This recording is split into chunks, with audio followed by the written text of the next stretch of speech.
ED ride Ponguleti Srinivasa Reddy మీద జరుగుతుంది September 27, 2024. ఈ రోజు వరకు అది బ్రహ్మ పదార్థం బ్రహ్మ రహస్యం ఎవడికి తెలియదు. ఈడీ చెప్పదు, పొంగులేటి మాట్లాడు. సిబిఐని రాహుల్ గాంధీ రోజు బూతులు తిడతాడు. కానీ రేవంత్ రెడ్డి గారు సిబిఐకి కేసు అప్పచెప్తారు. రేవంత్ రెడ్డి గారు ఆర్ఆర్ ట్యాక్స్ వసూలు చేస్తున్నారని ప్రధానమంత్రి అంటాడు, కానీ కేసు ఉండదు. తెలంగాణ ఏటీఎంగా మారిపోయిందని అమిత్ షా అంటాడు, కేసు ఉండదు. సీఎం రమేష్ గారికి 1350 కోట్ల కాంట్రాక్ట్లు ఇక్కడ వస్తాయి. రేవంత్ రెడ్డి గారి బావమరిదికి కేంద్ర ప్రభుత్వ పథకం అమృత్లో 1150 కోట్ల కాంట్రాక్ట్ వస్తుంది. చోటేబాయ్ బడేబాయ్ ఇంకా ఎంత అందంగా అల్లుకొని చాలా అసహజమైన ప్రక్రియ కదా. బీజేపీ కాంగ్రెస్ కలిసి అసలు ఇది కాంగ్రెసా మీరు చెప్పేది? ఇది కాంగ్రెసా?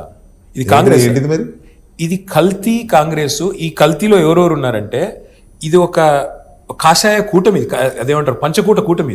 ఇది కాంగ్రెస్ కాదు. కాంగ్రెస్ అంటే రాజశేఖర రెడ్డి గారి టైంలో చూసింది కాంగ్రెస్. ఇది కాంగ్రెస్ ఏందండి బాబు, నాకు అర్థం కాదు. ఇందులో ముఖ్యమంత్రి గారు ఢిల్లీ పోతే ఢిల్లీ ఇల్లు సజాయించేది ఒక బీజేపీ ఎంపీ. ఢిల్లీ ఇల్లు సుందరీకరణ ముఖ్యమంత్రి గారి అధికారిక భవనాన్ని సజాయించేది, బాగా చక్కగా చేసేది, చక్కగా తీర్చిదిద్దేది ఒక ఢిల్లీలో బీజేపీ ఎంపీ.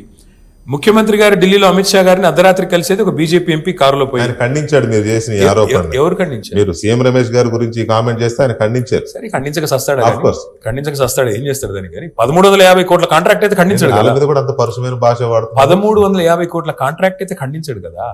నేను అంటా ఉన్నా 10 ఏళ్ళు కేసీఆర్ ఉన్నప్పుడు ఇక్కడ అడుగు పెట్టలేని బీజేపీ ఎంపీ గారు రేవంత్ రెడ్డి గారు రాగానే బీజేపీ ఎంపీలకు ఎర్ర కార్పెట్లు పరిచి స్వాగతాలు పలుకుతుంటే, అదానీ గారికి స్వాగతాలు పలుకుతుంటే ఎవరితో ఉన్నారు? చోటేబాయి బడేబాయి సంబంధం అర్థం కావట్లేదా ప్రజలకి?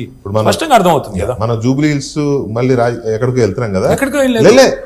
జూబ్లీ హిల్స్ లో కూడా బీజేపీ కాంగ్రెస్ కు సహాయపడడానికి మాత్రమే ఒక ఉదాహరణకు చెప్తాను మీకు. నిన్న మొన్నటి దాకా బండి సంజయ్ గారు పత్తా లేరు.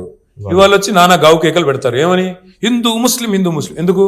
కాంగ్రెస్కి ఏదైనా కొద్దిగా లాభం చేయడానికి. ఆయనకు తెలుసు ఆయన ఎంత గావు కేకలు పెట్టినా పెడబొబ్బలు పెట్టినా బీజేపీ డిపాజిట్ రాదు. రాసి పెట్టుకోండి ఈరోజు మీరు.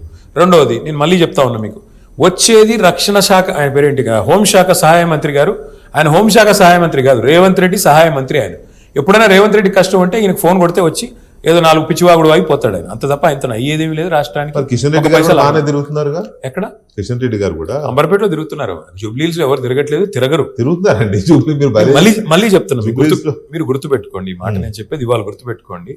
వాళ్ళు వచ్చేది ఏమన్నా ఉంటే రేవంత్ రెడ్డి గారి ఇషారాల మేరకి వచ్చేమన్నా ఉంటే రేవంత్ రెడ్డి గారికి వాళ్ళ అభ్యర్థికి ఏమైనా సాయం చేసిపోతారు తప్ప, బీజేపీ అభ్యర్థిని బకరా చేసిపోతారు తప్ప, వాళ్ళకు మాత్రం ఇక్కడ ఈ ఎన్నికల్లో గెలిచే ఉద్దేశం కానీ ఓట్లు సంపాదించే ఆలోచన కానీ ఈ క్వశ్చన్ లేదు.